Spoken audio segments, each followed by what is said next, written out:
Bismillahirrahmanirrahim. Assalamualaikum warahmatullahi wabarakatuh.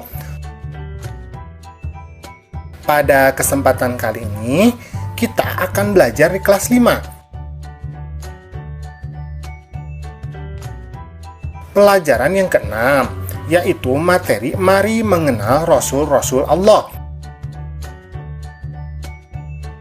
Adapun submateri yang akan kita bahas pada kesempatan kali ini adalah apa makna Rasul Allah.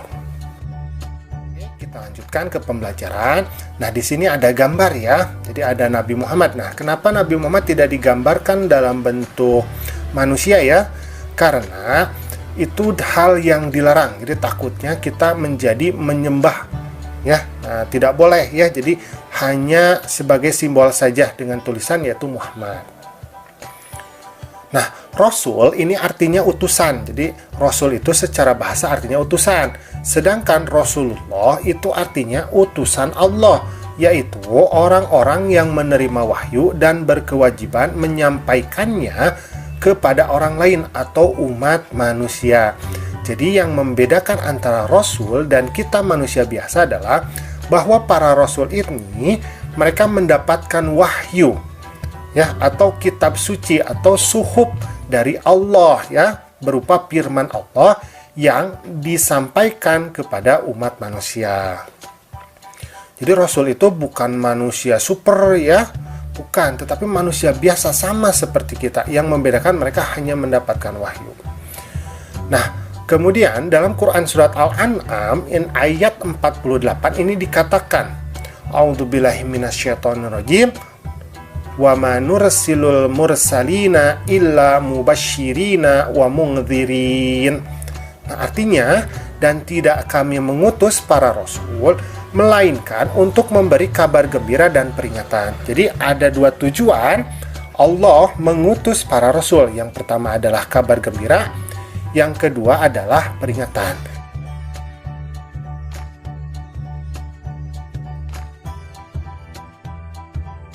Nah, kabar gembira ini maksudnya adalah bahwa Allah telah memberikan janji. Jadi, dalam kabar gembira ini ada janji-janji Allah terhadap orang yang beriman dan bertakwa.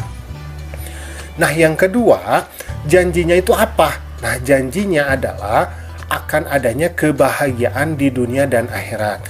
Jadi para rasul ini membawa wahyu. Nah, wahyunya ini kan berisi tentang perintah-perintah dan larangan. Maka ketika kita mengikuti perintah Allah dan kita menjauhi larangan Allah, maka sesungguhnya itu yang mendekatkan kita kepada kebahagiaan di dunia dan di akhirat. Kemudian di situ ada juga peringatan. Nah, peringatan ini adalah ancaman terhadap orang yang durhaka dan ingkar kepada Allah. Jadi Allah mengancam kepada orang-orang yang durhaka, orang-orang yang tidak mau mengikuti perintah Allah dan ingkar kepada Allah. Apa peringatannya? Peringatannya adalah azab dan kesulitan di dunia maupun akhirat. Nah, kemudian Nabi dan Rasul ini adalah manusia biasa. Jadi manusia biasa itu seperti kita ya, terbuat dari daging, dari tulang ya, sama seperti kita. Tetapi ada yang membedakannya. Nah, yang membedakannya adalah yaitu mereka mendapatkan wahyu dari Allah. Jadi mendapatkan firman Allah ya. Kemudian di antara mereka juga diberikan mukjizat. Jadi mukjizat itu adalah kekuatan yang luar biasa sebagai tanda bukti kenabian atau kerasulan mereka. Kemudian kitab suci dan suhuf, nah sebagai bukti dari kenabiannya. Jadi ada beberapa rasul memang ini memiliki mukjizat yang luar biasa untuk membuktikan kerasulan atau kenabian mereka. Karena kadang-kalanya umatnya itu tidak percaya bahwa yang di hadapan mereka itu adalah nabi atau rasul, sehingga mereka memerlukan bukti yang luar biasa ya. Nah, seperti itu. Nah, contohnya misalkan Nabi Musa ya. Nah, Fir'aun itu tidak percaya bahwa Nabi Musa itu adalah seorang nabi dan rasul ya. Tetapi ketika Allah memberikan mujizat, yaitu terbelahnya Laut Merah ya, maka kan Fir'aun itu dia masuk ke dalam laut itu, kemudian airnya itu tumpah kembali. Nah, ketika nyawanya itu sudah di kerongkongannya, baru dia mengatakan, oh ternyata bahwa Musa itu benar nabinya. Tetapi Allah sudah tidak bisa memaafkannya ya, karena si nyawanya itu sudah ada di kerongkongannya. Seperti itu. Jadi taubatnya itu sudah terlambat. Itu. Nah, alhamdulillah pembelajaran kita pada kesempatan kali ini sudah selesai ya. Semoga Allah memberikan kita hidayah sehingga kita lebih mencintai Nabi dan Rasul Allah. Assalamualaikum.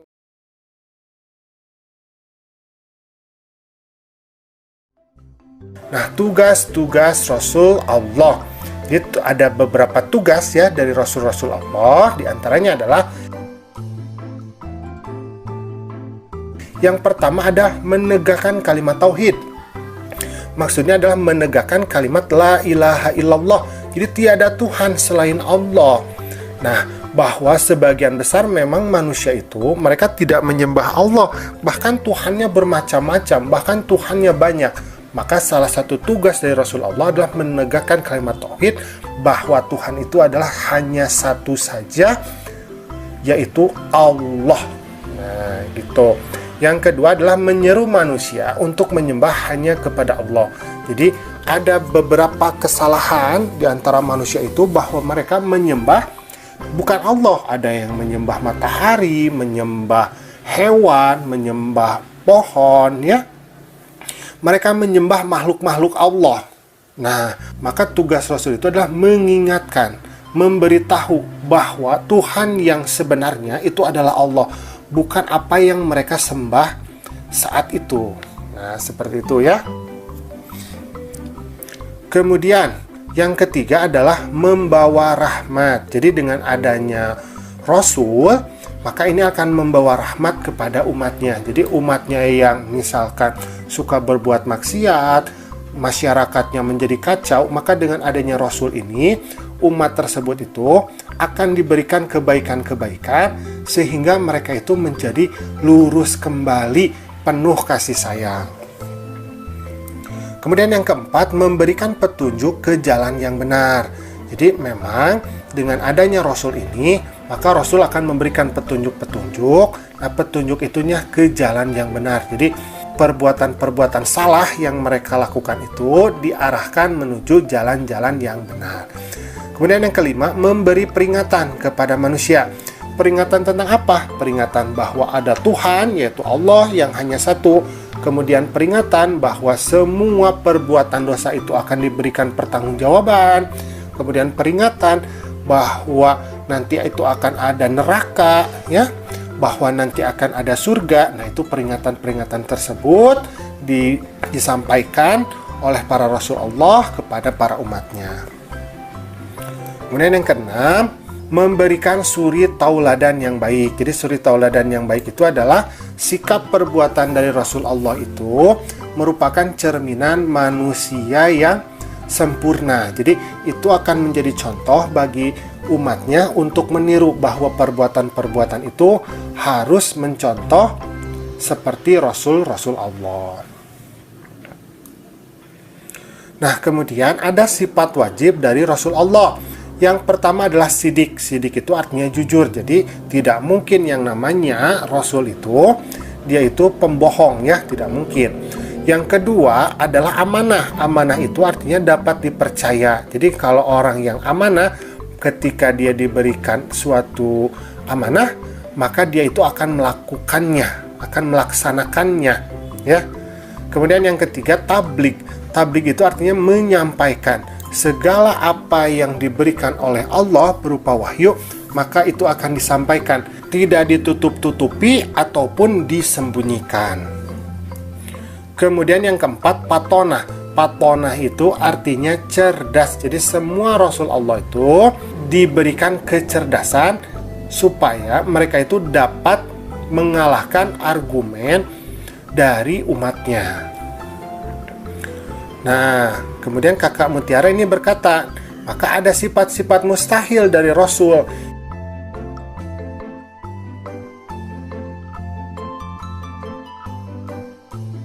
Yang pertama adalah satu, kizib. Nah, kizib itu artinya dusta. Jadi tidak mungkin Rasul itu adalah seorang yang suka berbohong, seorang yang suka berdusta. Yang kedua, khianat. Khianat itu orang yang tidak bisa dipercaya. Jadi kalau ngomongnya itu, saya berjanji besok bla bla bla bla, tapi ternyata tidak dilakukan. Nah, ini termasuk orang yang khianat ya, tidak bisa dipercaya. Yang ketiga adalah kitman. Nah, kitman ini orang yang suka menyembunyikan kebenaran. Jadi dia mengetahui sesuatu, nah tidak disampaikan kepada orang lain. Jadi pelit informasi ya. Nah, yang keempat adalah balada. Balada itu artinya bodoh. Jadi bodoh itu orang yang mengetahui kebenaran tetapi dia tidak mau melakukannya. Itu disebutnya bodoh ya. Nah, alhamdulillah pembelajaran kita pada kesempatan kali ini sudah selesai ya. Ingat ya untuk mengamalkan sifat wajib Rasul dan menjauhi sifat mustahil Rasul. Assalamualaikum.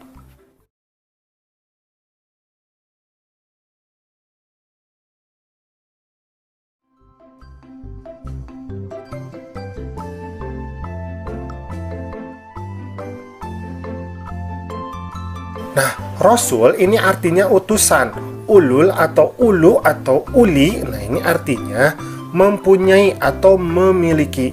Al-azmi artinya teguh atau tekad yang sangat kuat. Jadi Rasul ulul azmi itu maksudnya adalah utusan Allah yang memiliki keteguhan atau tekad yang sangat kuat. Nah, seperti itu ya. Jumlah para nabi ini 124.000 orang. Nah, 315 diantaranya mereka adalah rasul. Nah, yang wajib oleh kita ketahui ini ada 25 nabi. Dan diantaranya ada 5 rasul ulul azmi. Jadi, suatu ketika ada sahabat nabi namanya Abu Dzar Al-Ghifari. Nah, beliau ini bertanya kepada nabi, "Wahai Rasulullah, berapakah jumlah utusan Allah?" Maka kata nabi, jumlah utusan Allah itu, para nabi itu ada 124.000 orang. Nah, 315 diantaranya adalah Rasul. Nah, seperti itu kata nabi. Tetapi yang namanya tercantum di dalam Al-Quran itu hanya ada 25 nabi saja.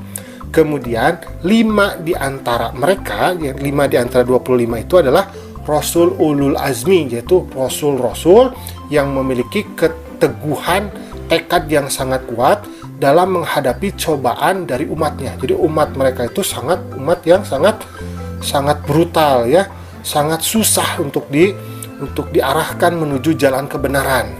Nah, seperti itu.